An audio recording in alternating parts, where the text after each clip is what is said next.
읽도록 하겠습니다. 오늘 우리에게 주시는 주님의 말씀은 창세기 4장 3절에서 8절까지의 말씀입니다.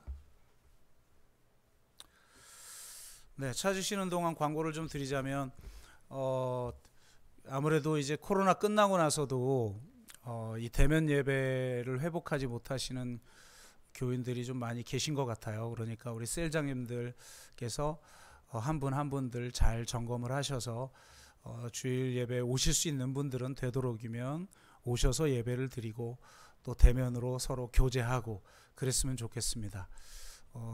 예배 회복된 게 저희가 한 2달 넘어가는데 한 번도 못 본 분들도 좀 계신 것 같고, 그런데 뭐 특별하게 외부에 가거나 또 온라인 교인이거나 이런 경우는 온라인으로 예배를 드리는 것도 좋지만, 그렇지 않은 경우는 되도록이면 함께 모여서 그렇게 예배를 드려주시면 고맙겠습니다. 이제 뭐 전반기야 뭐 워밍업 하는 기간이니까 이렇게 설렁설렁 흘러가지만 가을부터는 좀 저희가 분명한 원칙들을 좀 가지고 그렇게 신앙생활을 하셨으면 좋겠습니다. 네, 자, 다 찾으셨는 줄로 믿고 같이 한 목소리로 읽겠습니다. 오늘 우리에게 주시는 주님의 말씀 4장 3절에서 8절까지의 말씀을 한 목소리로 읽겠습니다. 같이 읽습니다. 세월이 지난 후에 가인은 땅의 소산으로 제물을 삼아 여호와께 드렸고, 아벨은 자기도 양의 첫 새끼와 그 기름으로 드렸더니 여호와께서 아벨과 그의 제물은 받으셨으나 가인과 그의 제물은 받지 아니하신지라. 가인이 몹시 분하여 안색이 변하니 여호와께서 가인에게 이르시되 내가 분하여함은 어찌 됨이며 안색이 변함은 어찌 됨이냐. 내가 선을 행하면 어찌 낯을 들지 못하겠느냐. 선을 행하지 아니하면 죄가 문에 엎드려 있느니라. 죄가 너를 원하나 너는 죄를 다스릴지니라. 가인이 그의 아우 아벨에게 말하고 그들이 들에 있을 때에 가인이 그의 아우 아벨을 쳐 죽이니라. 아멘. 네, 오늘 본문 주제는 분노와 시기에 관한 것입니다. 우리가 얼마 전에 기독교의 7가지 대죄악이라고 하는 주제를 시리즈로 한번 7주 동안 다룬 적이 있는데요. 그때도 이 시기와 분노의 문제에 대해서 좀 우리가 나누었죠. 그러다 보니까 이건 좀 지나갈까 이런 생각도 들었는데 아무래도 우리가 가장 자주 경험하는 감정 중에 하나가 이 시기나 분노이기 때문에 다시 한번 다루는 것도 또 자주 다루는 것도 괜찮겠다 하는 생각을 하게 되었습니다. 사실 우리가 살고 있는 사회가 시기 사회이고 분노 사회이죠. 우리 사회는 비교와 경쟁의 사회라고 할 수가 있습니다. 사실 비교와 경쟁은 특정한 영역에서는 굉장히 유익한 거죠. 그 자체가 죄가 아닌데 우리는 공동체적 관계가 세워져야 할 모든 곳에도 다 이 비교와 경쟁의 시스템을 적용하고 있다는 겁니다. 그리고 이 비교와 경쟁을 가동시키는 동력이 바로 시기죠. 따라서 현 사회를 유지하기 위해서는 시기가 필요하고, 시기라는 재료가 연료가 필요한 것이고, 우리에게 끊임없이 사회는 시기를 유발하도록 한다라는 겁니다. 시기라는 게 뭡니까? 결국 희소성과 차이를 통해서 만들어지는 무엇이죠? 인간은 끊임없이 차이를 만들어내는데요. 이 차이는 시기를 유발할 만한 차이죠. 다른 말로 표현을 하면 희소성을 가진 차이라는 겁니다. 여러분, 쉽게 얘기하면 여러분이 저를 시기할 만한 게 뭐 좀 있나요? 뭐 별로 없죠. 근데 뭐 여러분 중에 뭐 우리 혹시 무슨 차가 좋은가? 벤츠 오늘 몰고 오신 분 우리 교회는 없잖아요. 근데 제가 벤츠를 타고 딱 왔다고 해보세요. 시기를 안 하고 분노를 하실래나? 목사가 이러면서 시기를 하죠. 근데 모두가 다 벤츠를 타고 왔어요. 누가 시기를 하겠습니까? 모두가 벤츠를 타는 시대에는 제가 보트를 타고 오든지 뭐 이래야 되겠죠. 그러니까 희소성을 가진 차이, 이걸 끊임없이 만들도록 우리를 부추긴다는 겁니다. 실상 그것이 우리를 행복하게 해주지 않는데도 그렇죠.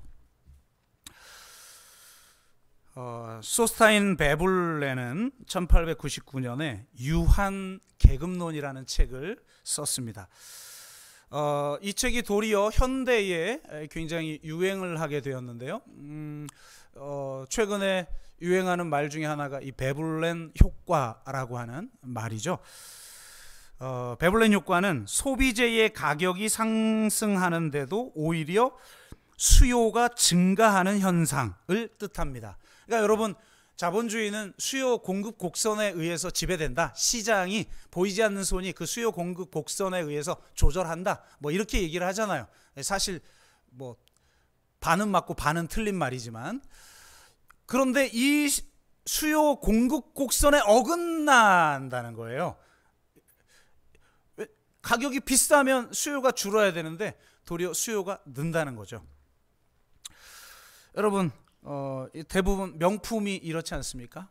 명품이라서 비싼 게 아니라 비싸기 때문에 명품이죠. 사실 짝퉁 구분이 안 되잖아요.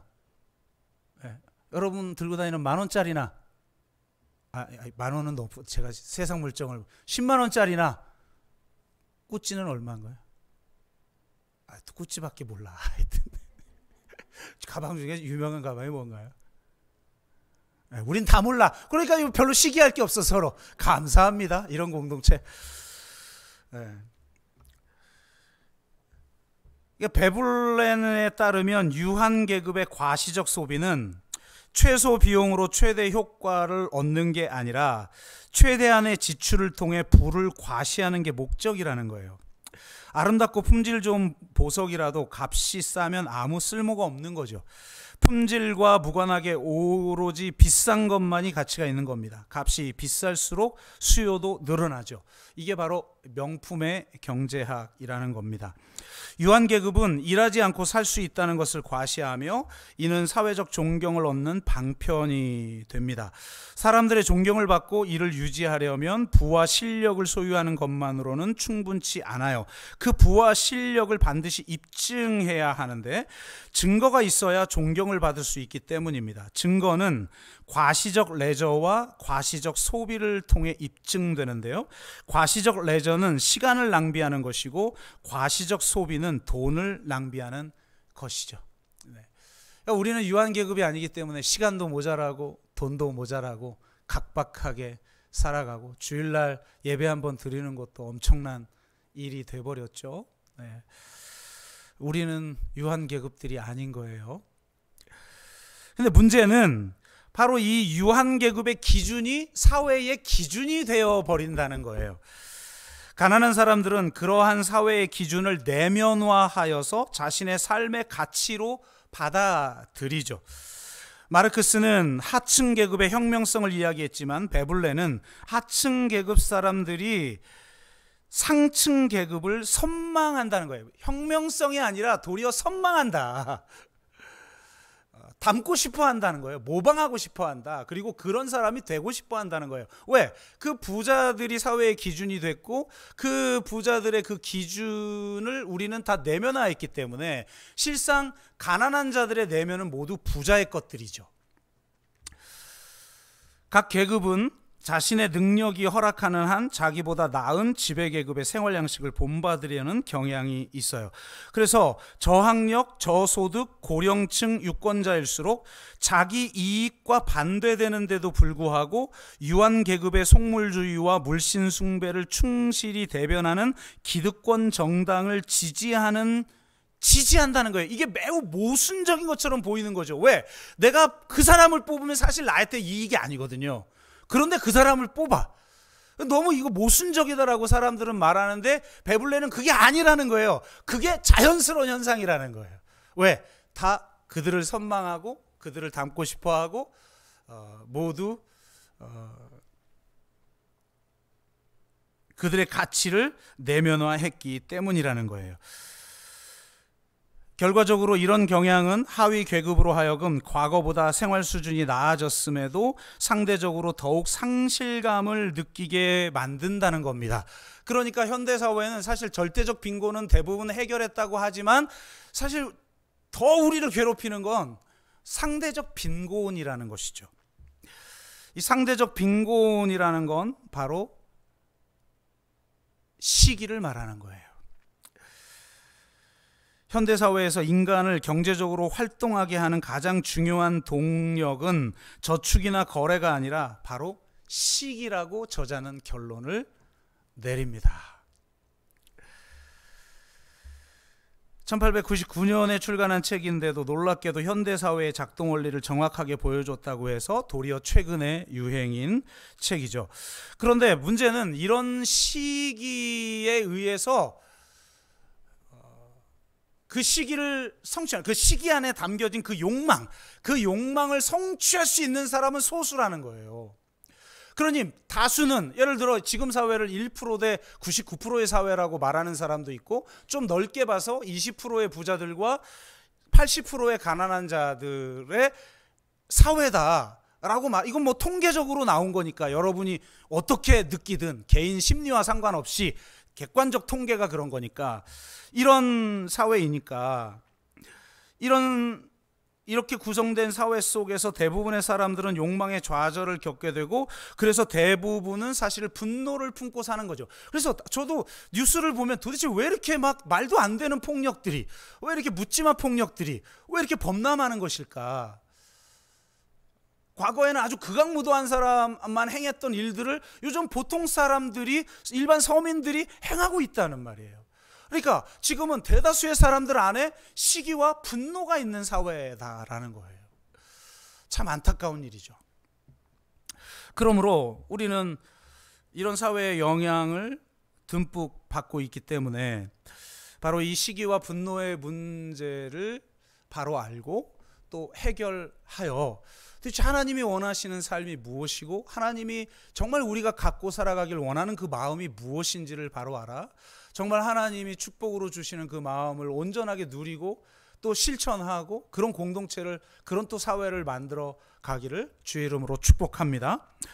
오늘 본문을 보면 인류 최초의 살인사건이 나오는데 가인은 하나님이 자기의 제물은 받지 않았는데 아벨의 제물을 받은 것에 대해서 시기하죠. 그리고 그 시기는 분노로 전환이 되어서 살인까지 저지르게 됩니다. 그런데 가만히 보면 야, 이거는 나의 제물은 받지 않고 아벨의 제물은 받았어, 그 순간만 시기한 게 아닐 것 같다. 왜냐하면 이 하나의 사건 때문에 누군가를 죽인다라는 건 우리가 상식적으로 지금 이해하기 어렵다는 거예요. 그렇다면 아마도 그 평생의 삶을 통해서 이 가인은 아벨에 대한 시기심을 가지고 있었던 것 같아요. 그런데 이 제물을 하나님이 아벨의 제물은 받고 자기의 제물은 받지 않는 이 사건에 의해서 그 누적된, 농축된 그 시기가 분노로 전환이 되어 지지 않았겠는가. 우리는 이렇게 유추해 볼 수 있을 것 같습니다. 어떤 경우든 여하튼 가인의 마음은 시기로 가득 차 있었고 그것이 분노로 전환이 되어서 그 동생까지 죽이게 된 거죠. 다윗에 대한 시기심으로 편집증 증세를 보이고 정신분열 증상까지 보이며 다윗을 죽이려고 했던 사울 왕의 모습과 너무나 흡사하잖아요. 사울 왕도 얼마나 잘난 사람이에요. 아무나 왕으로 뽑으니까 이스라엘 1대 왕인데, 초기 왕. 그런데 더 잘난 다윗 때문에 시기심에 사로잡혀가지고 편집증 증세에 사로잡혀서 의심하고 죽이려고 하고 얼마나 안타까워요. 그런데 가인도 그런 상태였다는 거예요. 그러다가 우리가 볼 땐 그렇게 대단한 일도 아닌 것 같은 일에 의해서 결국 동생을 죽이게까지 했다는 겁니다. 그러니 우리 안에 있는 이 시기와 분노의 문제를 제대로 해결하지 않으면 어떤 일이 벌어질지 모르게 된다는 거예요. 시기를 바로 알려면 시기와 질투를 우리가 좀 비교해 볼 필요가 있어요. 우리가 일반적으로 말할 때 질투와 시기를 완전히 다르게 개념 규정하는 사람들도 있어요. 그러나 이렇게도 해석해 볼 수가 있을 것 같아요. 질투는 이웃이 지닌 것을 자기가 소유하지 못한 사실에 대해서 슬퍼하는 것이에요. 그런데 시기는 자기가 갖지 못한 것을 이웃이 가진 사실에 대해서 슬퍼하는 거예요. 어째 똑같은 것 같은데?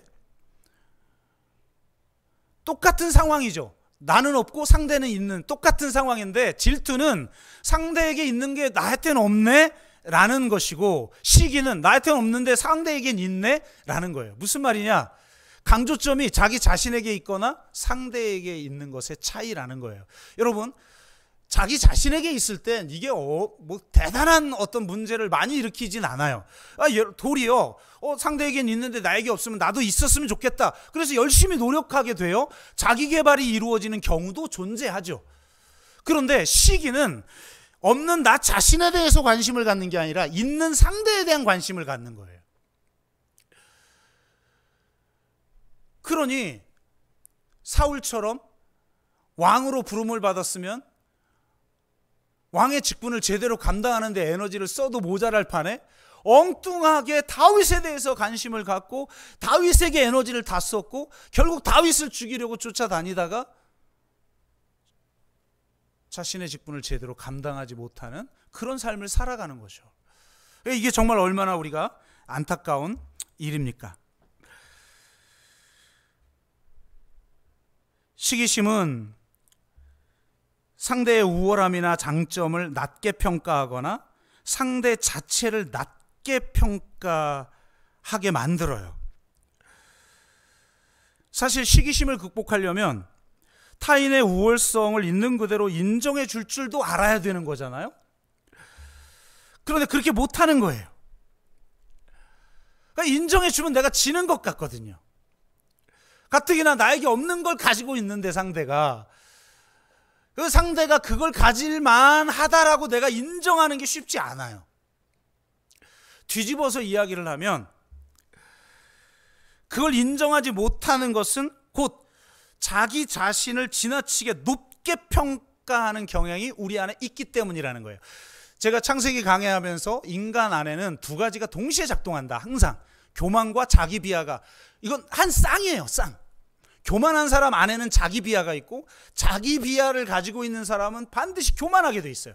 왜냐하면 자기 비하를 자기의 힘으로 메워야 되니까 뭔가 객관적 평가를 넘어서 자기 자신을 높게 평가한다는 거죠.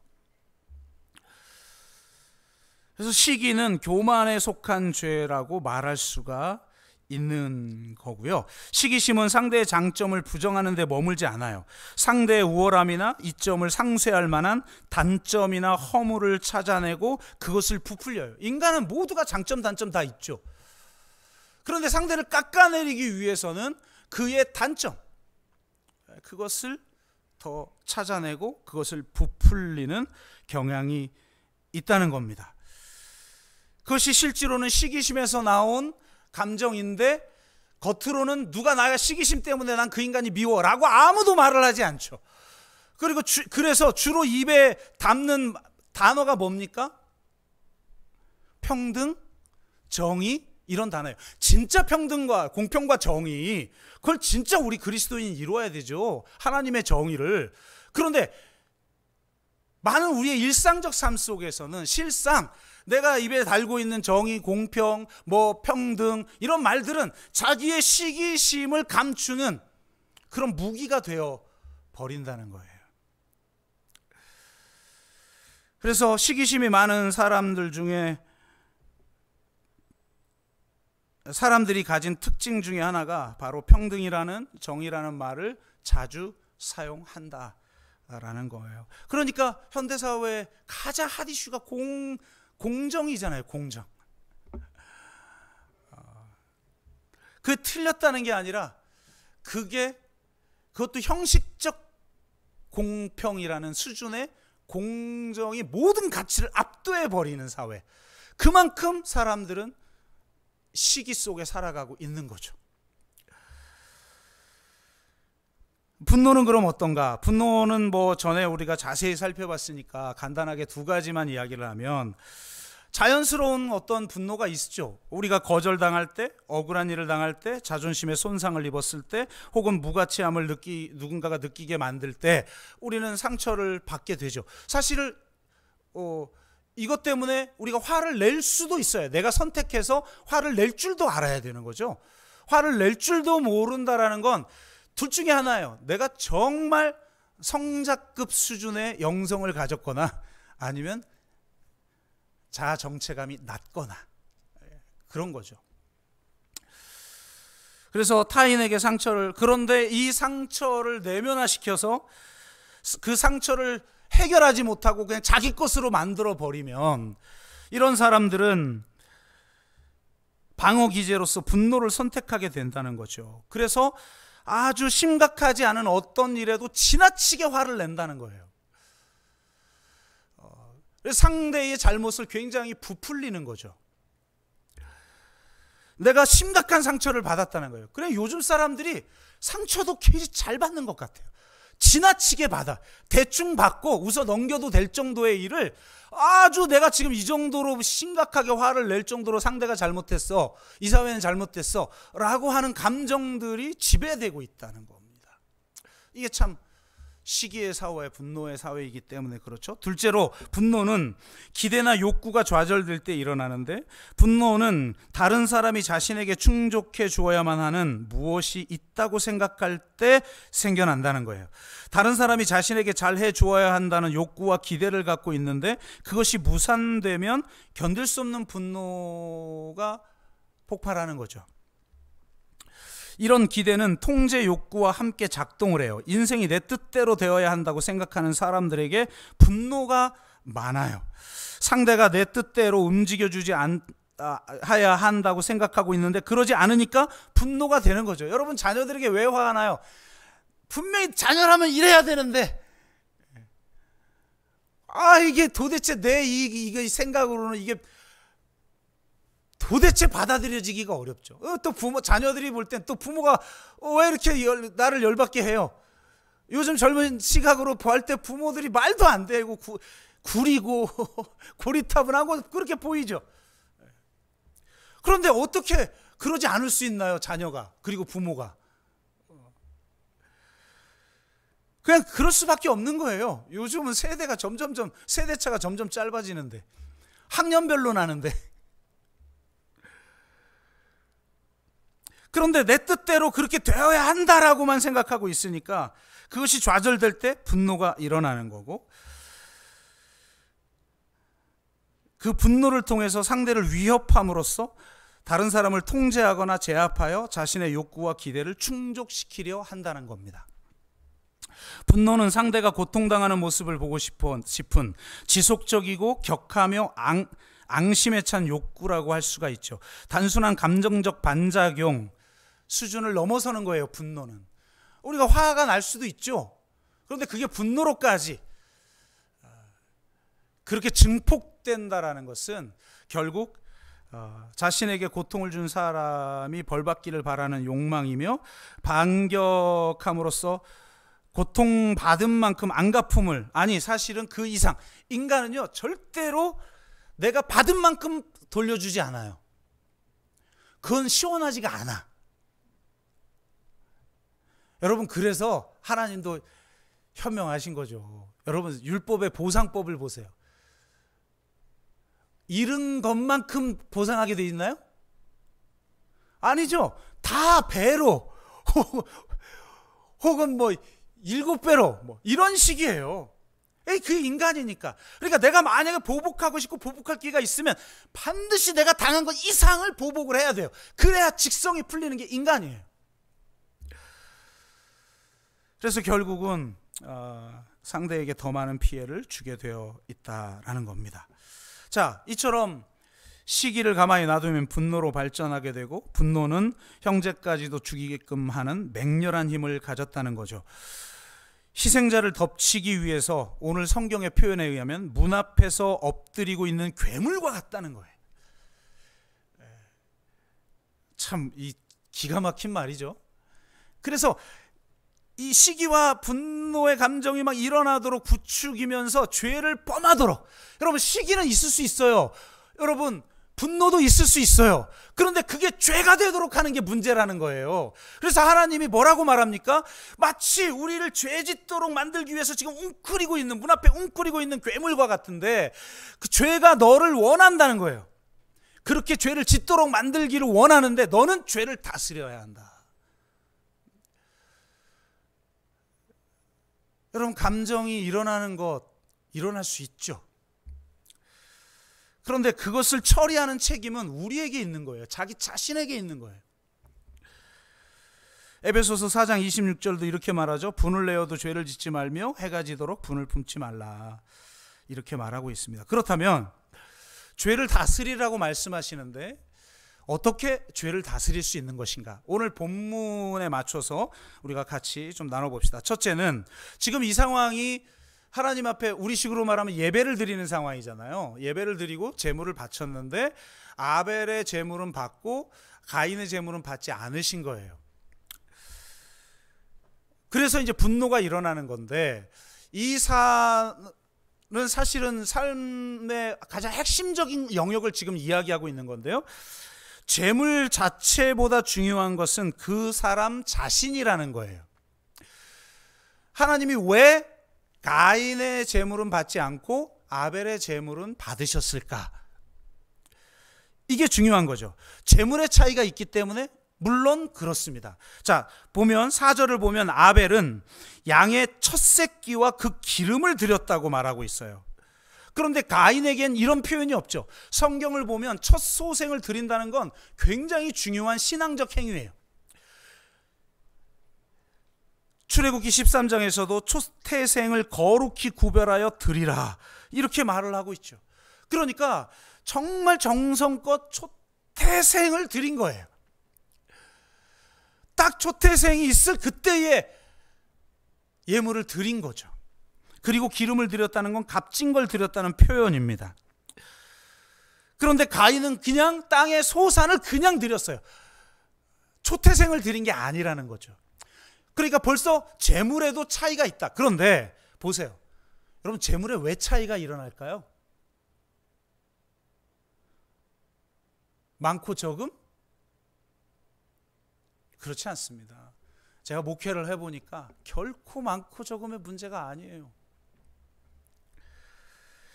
그런 초태생을 구별하여 드리는 그 정성이라는 그 마음이 아벨에게는 있었고 가인에게는 없었단 말이에요. 그럼 그 마음은 어디서 나오느냐 말이에요. 이게 중요한 거라는 거예요. 자기 자신에 대한 정체성에서 나오는 거예요. 나를 누구라고 생각하는가? 삶은 결국 정체성에서 결정나는 겁니다. 그리고 재밌게도 성경을 보면요, 단순히 아벨의 제물은 받지 않고 아벨의 제물은 받고 가인의 제물을 받지 않은 게 아니에요. 굉장히 놀랍게 이야기하고 있는데 성경은 이렇게 말하고 있어요. 아벨과 그의 제물은 받으시고 가인과 가인의 제물은 받지 않으셨다고 돼 있어요. 그러니까 단순히 제물을 받았냐 안 받았냐, 우리의 예배를 하나님이 받았냐 안 받았냐, 이게 문제가 아니라 그 예배 드리는 자, 그 예배자를, 그 제물을 드리는 자를 하나님이 받았느냐 안 받았느냐가 더 핵심이라는 거예요. 하나님은 아벨은 받으셨는데 가인은 받지 않으신 거예요. 제물보다 사람이 중요한 거죠. 어떤 것을 드렸느냐가 아니라 어떤 사람이 드렸느냐가 더 중요한 거예요. 무엇을 드렸느냐가 아니라 누가 드렸느냐가 중요한 것입니다. 타인과 자신을 비교하며 시기에 사로잡힌 자가 하나님 앞에 드린 예물과 전적으로 하나님만을 경외하는 자가 드린 예물, 다를 수밖에 없는 거죠. 그러니까 한마디로 진정한 예배자가 내가 되어야 한다는 거예요. 그럼 우리가 언제 진정한 예배자가 되느냐? 오늘 찬양이 정말 기가 막히잖아요. 저는 어제 주보 이렇게 순서 저한테 보냈는데 잘못 쓴 건지 알았어요. 나를 향한 주의 사랑, 주를 향한 나의 사랑. 이거 뭐 같은 곡을 혹시 실수로 했나? 그래 검색을 해보니까 곡이 다르더라고요. 근데 너무 기가 막힌 거예요. 자 보세요. 나를 향한 주의 사랑을 먼저 부르잖아요. 그러니까 여러분 진짜 하나님을 실체적으로 만나보면 그분의 본질이 뭔지, 저는 하나님 만나고 나서 그분의 본질이 빛이고 그분의 본질이 기쁨이라는 걸 알았거든요.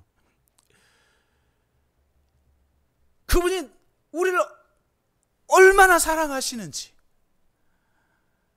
얼마나 우리를 기뻐하시는지, 그분이 먼저 나를 사랑하신 거예요. 그 엄청난 은혜로 우리가 얼마나 존귀한 존재인지를 알게 하셨죠. 너는 내 사랑하는 자요, 내 기뻐하는 자라. 이 사랑을 우리가 누린 거예요. 이 사랑을 누렸으니 자기의 전부를 주신 거 아니에요. 여러분 아들을, 자녀를 줬다는, 여러분 자녀 낳아봤잖아요. 키워봤잖아요. 물론 그렇지 못한 분들도 계시지만 여러분의 부모를 보면 나를 그렇게 여기시잖아요. 자기 자신보다 더 가치 있는 존재처럼 여기지 않나요? 물론 사춘기 때 자녀들 빼고 그땐 죽이고 싶잖아요, 막 그냥. 근데 감정은 그래도 저 깊은 곳 속에서는 내 생명을 바꿔도, 저는 진짜 그렇게 고백하거든요. 자녀 때문에 열받기도 하지만 전 전체 제 생명보다 정말 소중해요. 우리 아이들이 정말 내가 목숨을 바쳐서 아이를 구할 수 있는 어떤 기회가 생긴다면 저는 그럴 것 같아요. 그게 다 부모들이 그렇지 않나요? 갑자기 눈을 내리까는 분들, 회개하라 천국이 가까웠느니라. 우리 다 그러잖아요. 근데 하나님이 독생자 아들을 주셨다는 거예요. 그 사람의 그냥 아들 정도가 아니라 하나님과 동일한 본질을 가지신 삼위일체 하나님, 그분의 생명을 나에게 주셨다는 거예요. 여러분 그걸 경험했는데 어떻게 우리가 주를 향한 나의 사랑 고백하지 않을 수 없고, 어떻게 진정한 예배자가 되지 않을 수가 있단 말입니까? 그러니 내가 가진 걸 다 드리고, 아니 내가 가진 전부뿐만 아니라 나 자신을 온전하게 드리는 진정한 예배자가 되었다면 어떤 예물을 드렸어도 하나님이 그와 그의 제물을 받으셨죠. 아멘? 아벨은 진정한 예배자였던 거예요. 진정한 하나님의 은혜를 경험한 사람이라는 거예요. 그래서 자기 자신을 드릴 수가 있었던 거죠. 리빙스턴 선교사 유명하죠. 워낙 전설적인 인물인데 이분은 어렸을 때부터 남달랐던 것 같아요. 예배를 드리러 갔는데 이제 가난한 사람이었으니까 헌금이 없었나 봐요. 그럼 여러분 어떻게 해야 돼요? 우리 왕년에 좀 우리 놀던 친구들, 중학교 때 막 짓궂은 친구들은 헌금 내는 척하면서 세볐거든요. 동전 하나 넣고 뺄 때는 이제 지폐를 빼는 거죠. 막 그러기도 하고 이랬는데 이 리빙스턴은 어떻게 했느냐? 헌금이 없는 거예요. 여러분 같으면 어떻게 하겠어요? 이 친구는 헌금 요원이 있잖아요. 요원이래. 위원. 헌금이 요원 괜찮다. 네? 반드시 헌금하게 만드는 사람인가? 헌금 위원이 헌금함을 들고 나오는데 이 리빙스턴이, 어린 리빙스턴이 따라 나오는 거예요. 그러니까 너무 황당하잖아요. 그래 헌금 위원이 야, 너 왜 따라와? 그랬더니 하는 말이 저를 드리려고요. 멋있지 않아요? 사실 이게 진짜 예배죠.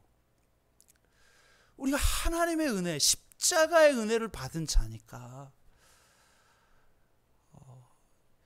어떻게 하나님을 예배하지 않을 수가 있고, 어떻게 하나님이 받으실 만한 제물을 드리지 않을 수가 있고, 어떻게 내 전체를, 아니 나 자신을 하나님 앞에 드리지 않을 수 있겠습니까? 정말 여러분 먼저 예배자가 되시기를 주의 이름으로 축복합니다. 내가 예배자가 되었다면 받아들여졌을 거 아니에요. 자, 이제 두 번째, 시기와 분노를 이기는 방법이 이제 나오는데요. 두 번째, 정말 중요한 것은 믿음이라는 겁니다. 히브리서 11장이 이 사건을 다루는데요.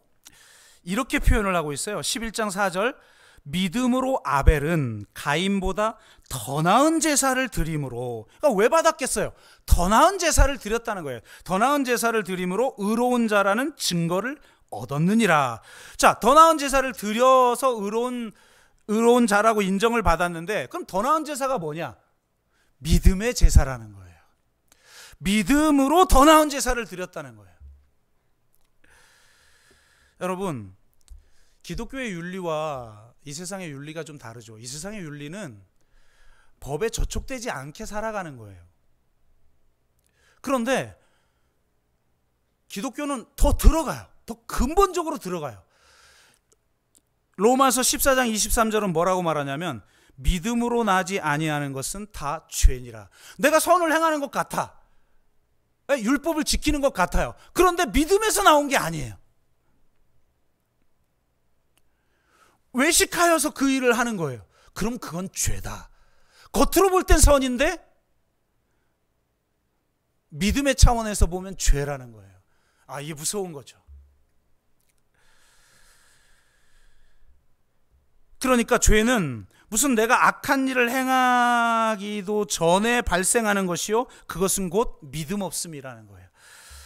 믿음 없음은 하나님을 신뢰하지 않는 것이며, 하나님에게 모든 걸 맡기지 않는 것이며, 아담과 하와처럼 하나님 없이 독립하여 자신이 자신의 삶의 주인이 되려고 하는 것을 말합니다.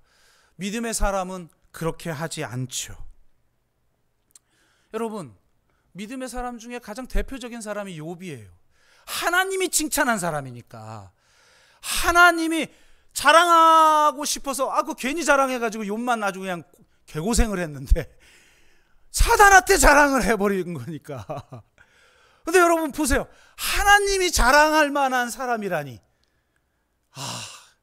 도대체 어떤 사람이었기에. 근데 어떤 사람이었는지가 드러나죠. 그 모든 것을 다 잃어요. 그런데 하나님이 그걸 다 가져갈 때 안색이 분하여 안색이 변했나요? 가인처럼? 아니죠. 뭐라고 말했습니까? 주신 이도 여호와요, 취하신 이도 여호와시니라. 아멘. 우리는 그렇게 하지 않죠. 주님 주시기는 주시되 취하면 안 됩니다. 우리는 그런 믿음을 가지고 있죠. 그건 믿음이 아니에요. 그건 고집이고 신념이지. 나만 잘 되고 내가 기도한 대로 다 응답될 거라는 게 믿음처럼 보이죠. 사실은 고집이고 집착이고 신념이고 욕망이에요. 주신 이도 여호와요, 취하신 이도 여호와라고 고백할 때 정말 주실 줄 믿습니다가 진짜 믿음이 되는 거죠. 취하신 이도 여호와라는 고백이 없는데 주신 이는 여호와입니다라는 고백, 그건 욕망이에요. 그건 집착이에요. 그건 신념이에요. 그건 진짜 믿음이 아니에요. 진짜 믿음은 어떤 결과를 주시든 전적으로 하나님을 신뢰하고 전적으로 하나님을 경외하는 거예요. 여러분, 가인이 하나님이 제물을 받지 않은 것에 대해서 분하여 안색이 변했다. 이게 잘 보세요. 제물을 받지 않았어요. 분하여 안색이 있어요. 이게 제물을 열심히 해서 드렸어요. 근데 하나님이 받지 않았어요. 그 다음에 분하여 안색이 변했어요. 그럼 우리는 하나님이 제물을 받지 않은 것 때문에 내가 분노가 있다고 생각한단 말이죠. 그런데 하나님이 이렇게 문제 제기를 해요. 너 왜 지금 안색이 변했지? 너 지금 왜 이렇게 지금 분노가 일어나고 있지? 그게 왜 그렇지? 이렇게 질문하잖아요. 오늘 성경 읽어보니까. 이 말이 무슨 말인지 알아요? 야, 너는 지금 내가 제물을 받지 않은 것, 그 다음에 분노, 이걸 원인이라고 보고 이거를 결과라고 보지, 사실은 이게 원인이고 이게 결과야 라고 하나님이 말하고 있는 거예요.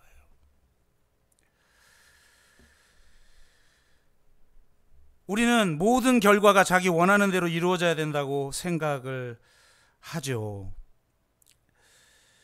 사실 이것 자체가 믿음의 고백이 아니에요.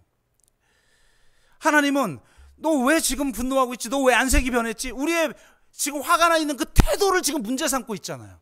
여러분, 왜 화가 납니까? 거절당했기 때문에? 아니에요.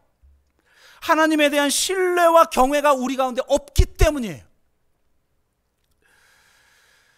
하나님에 대한 절대적 신뢰와 경외가 있었다면 재물을 받지 않은 것에 대해서 하나님을 원망하거나 시기심에 사로잡혀 형제를 미워하는 것이 아니라 차라리 자기 자신을 돌아봤겠죠.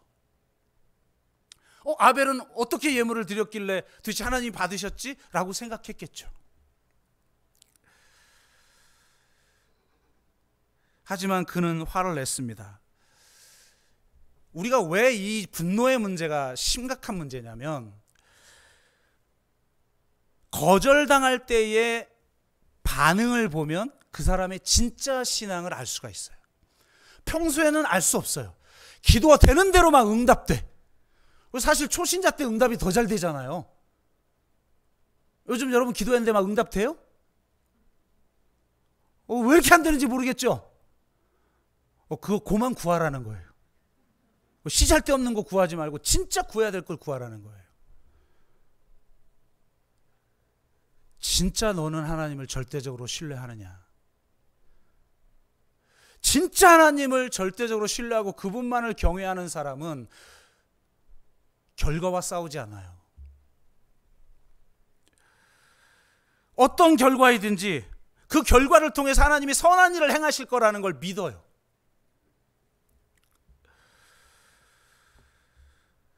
그러므로 믿음으로, 만약에 여러분 하나님이 아벨의 제물을 받지 않았다고 쳐요. 아벨이 어떻게 반응했을까요? 분하여 안색이 변했을까요? 내가 부족했구나. 하나님, 이 제물을 받지 않는 이것을 통해서 나에게 주시려는 메시지가 무엇입니까? 내가 더 어떻게 성숙하기를 원하십니까? 이렇게 물어야 돼요. 이 믿음이 아벨은 있었다는 거예요. 하나님을 향한 절대적 신뢰와 그분을 향한 경외가 그분에게 있었다는 거예요. 믿음은 교리에 대해서 내가 인정하는 인지적 동의 수준에 머무르는 게 아니에요. 살아계신 그 하나님에 대한 절대적 신뢰와 그분만을 경외하는 거예요. 그게 믿음이에요.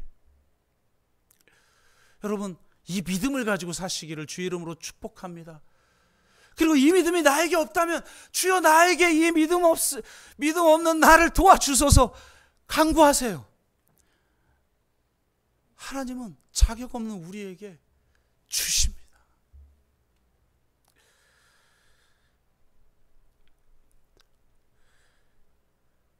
마지막으로 이 부분 좀 짧게 줄여서 하겠습니다.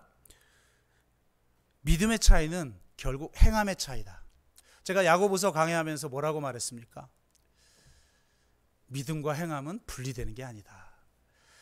바울이 말했던 행위는 우리가 말하는 행위가 아니에요. 성경은 우리의 행위로 나중에 최후의 심판받을 거라고 성경에 수백 곳에 써 있는데 결국 우리의 삶으로 심판을 받을 거예요. 그런데 우리의 삶은, 하나님이 인정할 만한 삶은 무엇을 통해서 이루어지느냐? 믿음을 통해서 이루어진다는 거예요. 그게 성경이 말하는 바예요. 그래서 놀랍게도 요한 1서 3장은 이 오늘 본문의 사건에 대해서 이렇게 말해요. 가인이 아벨을 왜 죽였는지 아느냐? 어떤 이유로 죽였느냐? 자기의 행위는 악하고 그의 행위는 의로움이라. 아멘. 결국 믿음이 다르면 행위도 다르게 돼 있어요. 그러니까 행위가 다르다면 여러분의 믿음을 점검해야 되는 거예요. 그래서 진짜 하나님을 믿는 믿음인가? 그 믿음을 점검해서 정말 하나님 당신의 은혜로, 이 믿음도 하나님이 은혜로 주시는 거잖아요. 내가 뭐 잘나서 믿음이 이 정도 있나요 지금? 전적인 하나님의 은혜로 이 정도 믿음이라도 가지고 살아가니 하나님 앞에 구하시면 하나님이 그 믿음을 주시고 그 믿음은 우리를 변하게 만들고 행하게 만들어요. 그래서 하나님이 왜 아벨의 제사를 받았는가? 그의 행위가 의롭기 때문이에요. 내가 진짜 하나님을 알고 진짜 하나님을 신뢰하고 진짜 하나님을 경외하고 그래서 진짜 내 삶에 이제 내 욕망이 성취되길 바라는 게 아니라 하나님의 의와 하나님의 그 뜻과 그의 나라가 성취되길 원하는 사람은 그걸 성취하기 위해서 살아가죠. 하나님은 그 사람의 삶의 제물을 받으시는 겁니다. 아멘. 하나님이 여러분의 삶의 제사를 받으시기를 주의 이름으로 축복합니다. 우리는 자꾸 예배의 요 순간에 내가 진짜 예배자가 돼야지 막 그래서 막 눈물도 흘리면서 찬양을 해요. 근데 나머지 일주일의 삶은 하나님이 나에게 있는지 없는지 내가 하나님의 자녀인지 아닌지 완전히 잊고 살아요. 아니죠. 6일이 오늘 하루를 결정하는 거예요. 평생의 삶이 하나님이 제물을 받으심을 결정하는 거예요. 정말 여러분 하나님 앞에 하나님을 기쁘시게 하는 그런 의로운 삶을 살아가기를 주의 이름으로 축복합니다. 아멘. 네. 우리 같이 찬양하죠.